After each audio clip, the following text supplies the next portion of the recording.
चलिए अब हम समझने की कोशिश करेंगे कि ये जो कंपोजिट इशू टर्म है ये एग्जैक्टली क्या हो। तो देखिए, जब कभी भी कोई कंपनी फंड्स रेज करना चाहती है मार्केट से, तो वो मार्केट में जाती है। तो दो ऑप्शंस है उसके पास, या तो वो जनरल पब्लिक को बोले कि आओ और हमारे शेयर सब्सक्राइब करो, तो कंपनी के पास फंड्स आ जाएंगे, या फिर कंपनी अपने जो एग्जिस्टिंग शेयर होल्डर्स हैं उन्हीं के पास जाके उनको कहेगी कि भाई कंपनी को फंड्स की जरूरत है, कंपनी शेयर्स ऑफर करना चाहती है और अगर आप चाहें तो उसको सब्सक्राइब कर सकते हैं जिससे कि कंपनी के पास पैसे आ जाए। इसमें एक बात आपको समझना बहुत जरूरी है, वो ये कि जब कभी भी ऐसा होता है कि कंपनी को फंड्स की जरूरत है तो सबसे पहले जो वो जाएगी कंपनी फंड्स के लिए, वो एग्जिस्टिंग शेयर होल्डर्स के पास जाएगी, न कि पब्लिक के पास। तो अब आप बोलेंगे ऐसा क्यों है?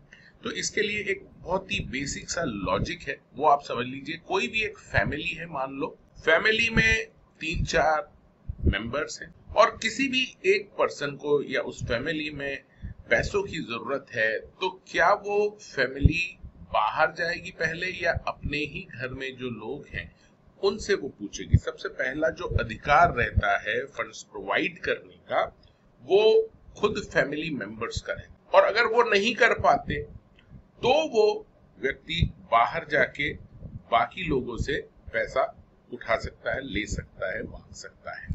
ठीक ऐसा ही कंपनी में भी है।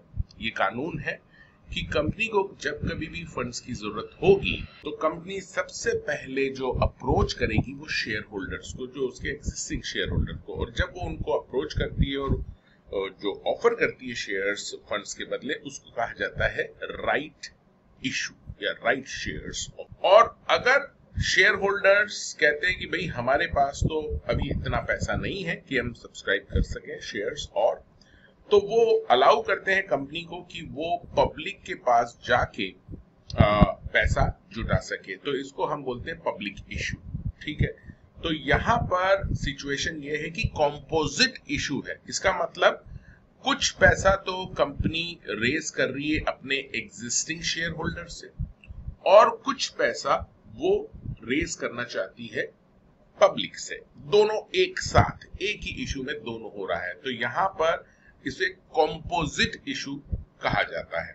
तो यहाँ पर अगर इसकी लीगल डेफिनेशन देखें, it means an issue specified security issue of an specified securities by listed issuer on public cum right basis, wherein the allotment in both public issue and right issue is proposed to be made simultaneously। तो दोनों एक साथ issue आते हैं, public और right issue combined combo। So if you are interested in complete tutorials of IPO and IPO related matters, then you can subscribe this channel.